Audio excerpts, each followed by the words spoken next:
don't seek fairness, learn to adapt.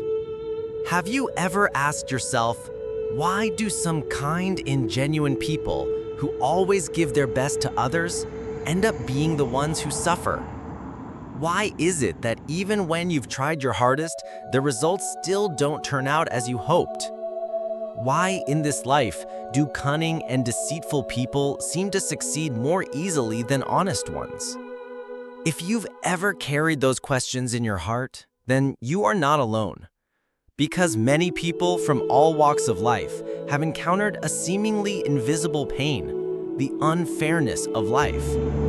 You may look around and see the incapable being promoted, the flatterers winning the favor of superiors, the righteous being misunderstood while the deceitful are praised.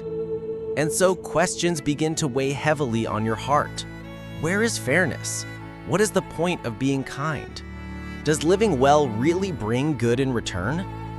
But if we spend our lives constantly chasing perfect fairness, we may find ourselves trapped in endless suffering and discontent, because life by its nature is not fair. And the key is not to demand fairness, but to learn how to adapt.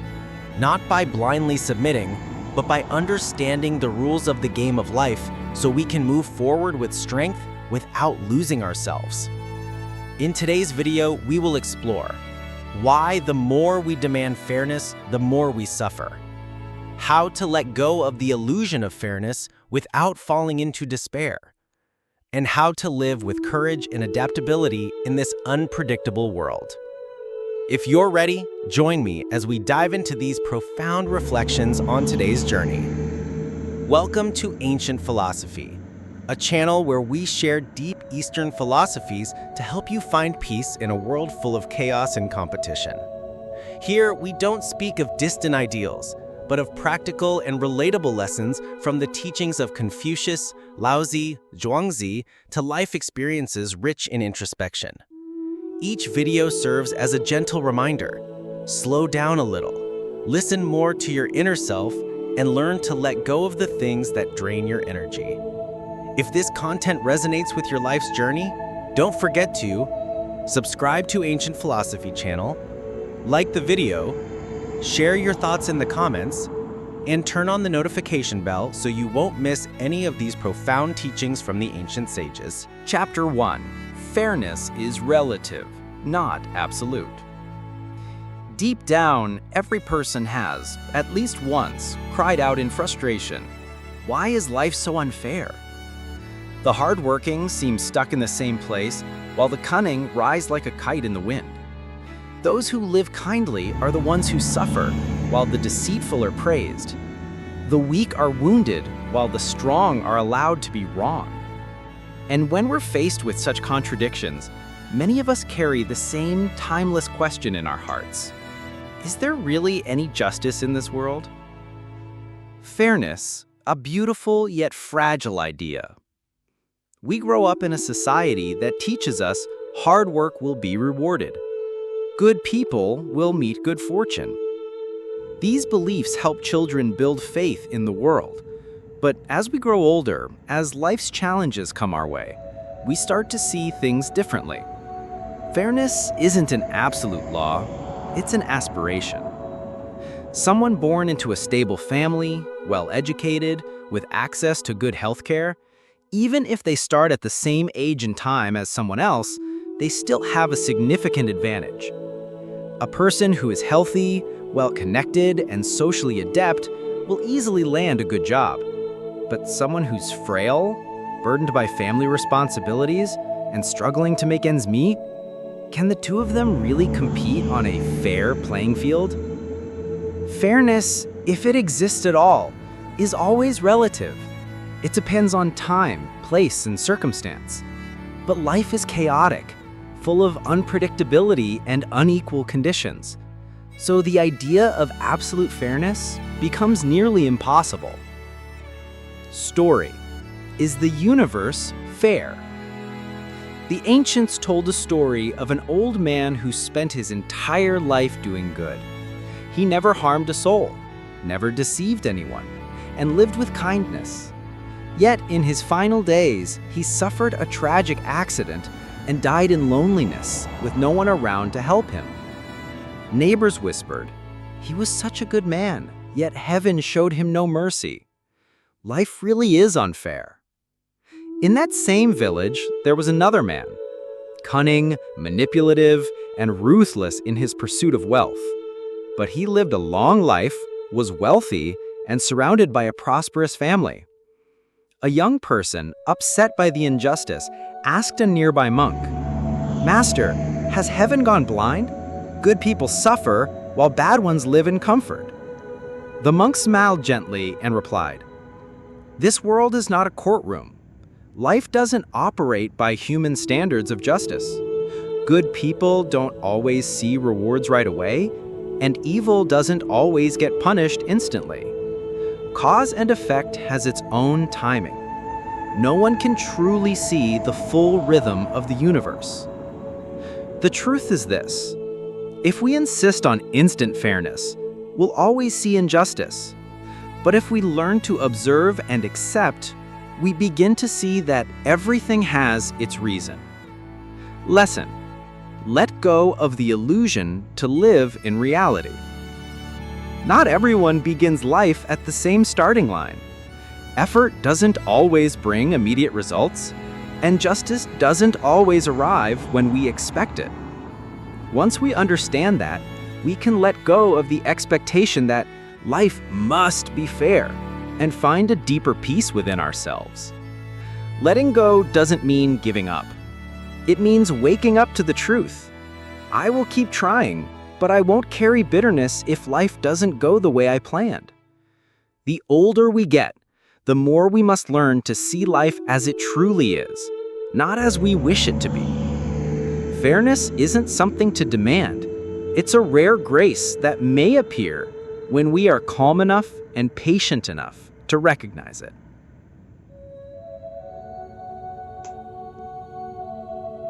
Chapter 2. The more you demand fairness, the more you suffer. If the previous chapter showed us that fairness is a relative concept, this chapter dives deeper into a more internal question. Why does the pursuit of fairness often lead to suffering? The answer lies in a word both familiar and formidable: expectation. Expectation of fairness, the root of resentment. Humans don't suffer because of reality itself. They suffer because of how they think reality should be. When we work hard, we expect recognition. When we treat others kindly, we expect them to return the kindness. When we see someone less deserving receive more than we do, resentment rises within us. But life doesn't follow these expectations. And from that misalignment, quiet frustration begins to grow in our hearts. We resent the heavens. We blame society. We grow bitter toward our boss, our loved ones, and sometimes we even turn that blame onto ourselves. Someone who keeps living in the loop of why them and not me will lose the clarity to see that each person has a different journey, and what we witness is only a tiny fragment of a much larger picture. Comparison is the root of suffering. Buddhist teachings offer a powerful analogy. Two people sit down to have tea.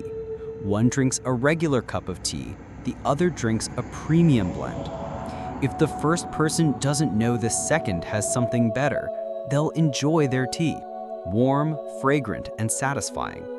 But the moment they realize someone else has a better cup, suddenly their own tea feels lacking. Comparison is the silent flame that slowly burns away happiness. It's a subtle trap that makes us forget what we already have. When the mind focuses only on what others have that we don't, even if we're surrounded by blessings, we won't find peace. It is the expectation of perfect fairness that gives birth to resentment. It is constant comparison that takes away our inner stillness. But when we learn to feel content, when we accept life in both its light and shadow, we begin to feel lighter, ask for less, and live more deeply. Focus on your own journey. don't chase someone else's finish line. Each person walks their own path. Some move quickly, some slowly. Some turn left, some turn right. Comparing your journey to someone else's is like comparing a mountain trail to an ocean voyage. Completely meaningless. If you always look at someone else's finish line, you'll always feel like you are behind. But if you turn around and see how far you've come, you'll realize you've been moving forward all along with your own strength in your own way. So focus inward, care for your inner self, appreciate what you already have. That is the way to free yourself from the pain of demanding fairness and begin to live with gratitude and with a calm, steady heart.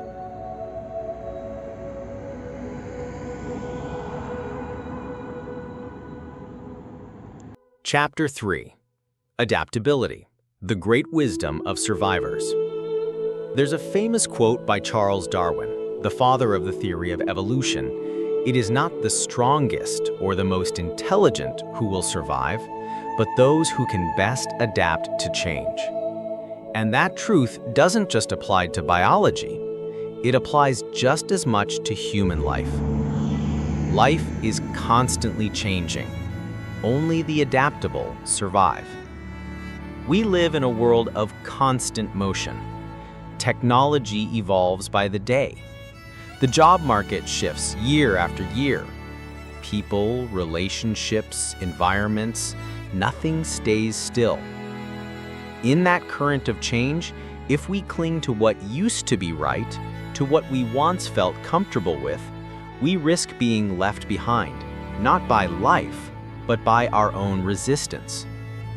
The old ways no longer work, yet we refuse to let them go. The new approaches arrive, but we fear them, resist them. And that very resistance is what causes so much suffering in a world we no longer understand. Those who complain about life haven't yet understood its laws. The wise don't ask, "Why is life unfair to me?" Instead, they ask, "What do I need to change in myself to rise above this challenge?" Survivors are not the strongest. They are the most flexible. They don't try to control the world. They learn to control themselves to align with the world. Examples: when jobs change, they learn new skills. When relationships shift, they listen more deeply. When rejected, they don't fall, they reflect, learn, and rise again. While others waste time blaming fate, they turn adversity into lessons. Adaptability is not surrender, it's the active renewal of self to keep moving forward. Nature is the ultimate master of adaptation. Look at nature. Every creature must change to survive. The lion stalks its prey for days in drought to understand the herd's rhythm. Trees shed their leaves in winter, not out of weakness, but to conserve energy and await spring's return. And so it is with people. The more humble we are before life, the more flexible our minds, the stronger our inner power becomes. But those who resist the flow of life exhaust themselves and eventually break. Adaptability is a strength, not a surrender. Many confuse adaptability with giving up. They think it means weakness or accepting defeat. But true adaptability is the wisdom of the strong. It requires a flexible ego, a heart that knows acceptance, and a mindset ready to evolve. Adaptability doesn't mean losing yourself. It means holding on to your inner core while adjusting your outer form to live more harmoniously. Like water, soft but able to carve through stone. Like bamboo, bending with the wind but never breaking. That is the strength of one who retreats to move forward, becomes silent to grow deeper, and changes to survive. A lesson from the sea. An old sailor once said, "I cannot change the direction of the wind, but I can adjust my sails. At first glance, it sounds simple, but within it lies a whole philosophy of life. Life brings unexpected winds. We cannot control them. But how we adjust ourselves is what determines whether we move forward or stay stuck. The key message: in a world that never stops changing, adaptability is not a choice, it's a survival skill. The wise don't try to live by some perfect formula. They know when to bend, when to stay silent, and when to rise again. Don't search for perfect fairness. Life is not a math problem. Learn to adapt, because life is a river, and only those who know how to swim will keep from being swept away. Chapter 4. Adapt without losing yourself. There are two things people fear most. 1. Being hurt by life. 2. Being swept away by the world to the point of losing themselves. When people hear the word adapt, many mistake it for compromise, for giving in, for becoming a fake version of oneself just to please others. But in truth, it's the opposite. True adaptation doesn't mean becoming someone else.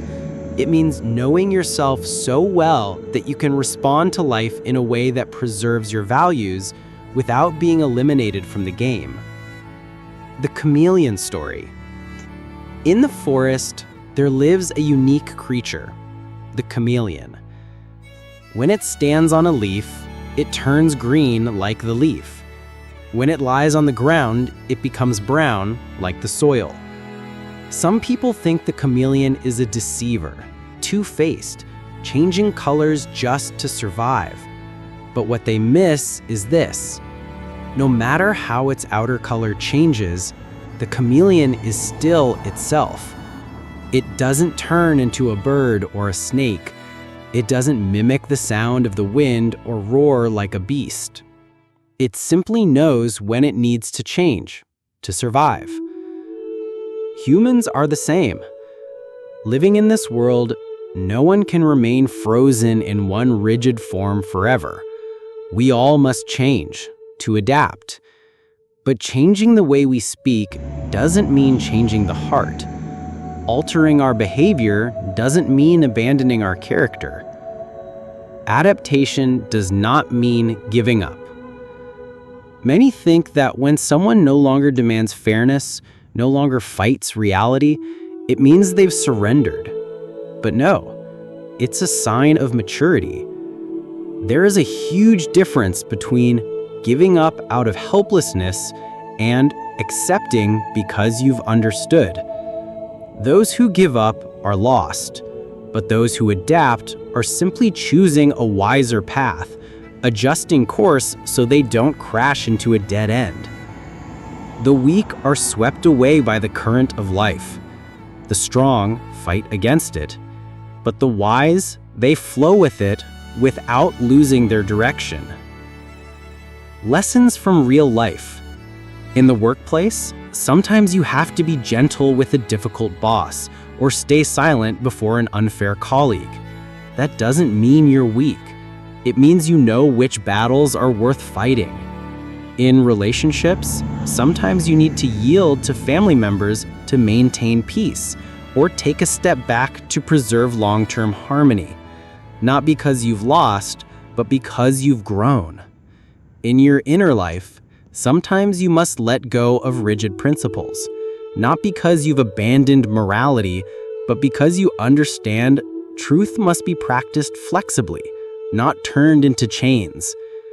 Strength is living flexibly without losing yourself. There's a beautiful old saying: a wise person lives like water, soft yet profound, humble yet strong. Water doesn't argue, but it can wear down stone. It doesn't roar, but it can cut through mountains. It has no fixed shape, but always remains pure. We should learn to be like water, ready to change form, but stay true in essence, flexible in action, but firm in core values. The world is constantly changing. If we don't change, we'll be left behind. But if we change so much that we lose ourselves, we'll have nothing to hold on to. Keep the roots, change the branches. Like a tree, its roots must dig deep into the earth. That's our faith, our values, our essence. But its branches must sway with the wind, shed leaves in winter, and grow again in spring. That's adaptability. The wise don't live mechanically by rules, nor do they live recklessly by emotion. They know who they are, what truly matters, and they hold on to that, while letting everything else shift with the seasons.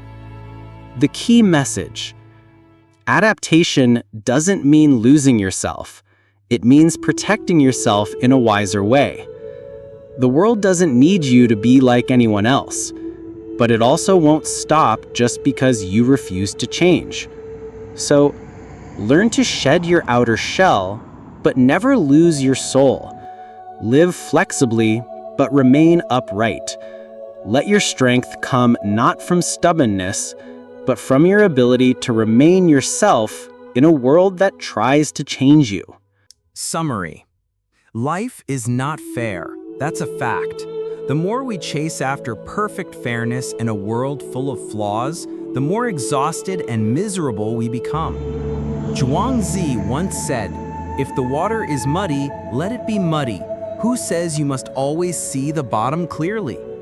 Sometimes letting go of the need to see everything clearly, understand everything fully, and judge everything fairly is the only way to find peace in our soul.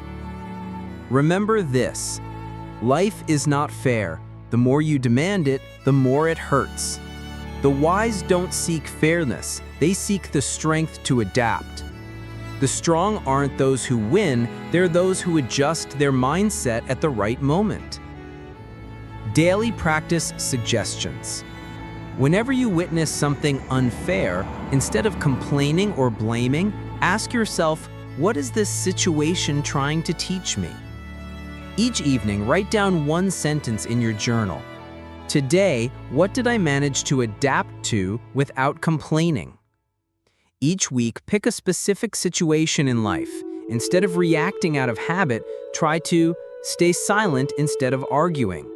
Observe instead of judging.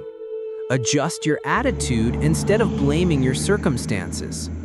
Just a small shift within, and you'll feel the weight of life begin to lift.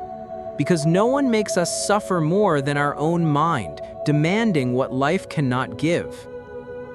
Final word. No one in this world owes you fairness, but you owe yourself a courageous way of living. The truth is, you can be a kind person, you can work diligently, and yet the world may still not operate according to the fairness you hope for. That is not your fault, nor is it the fault of life. It is simply the nature of this world, ever-changing, ever-imperfect. Always remember, don't wait for life to treat you fairly. Instead, learn how to be strong and kind no matter how life treats you. Fairness is not the final destination. Adaptability is the true art of survival. And true maturity isn't about winning every battle. It's about staying calm amidst injustice, knowing how to shift your stance in unstable times, and letting go of what you cannot control. If you found these reflections meaningful, please like this video to help spread positive, mindful perspectives. Subscribe to Ancient Philosophy channel to explore timeless wisdom from ancient philosophies. Comment below to share your thoughts. I'd love to read your sincere reflections. Pin notifications so you never miss future topics on Confucius, Laozi, Zhuangzi, and other enduring philosophies. Are you ready to live with more courage and less resentment? If yes, let's continue this journey together. See you in the next video.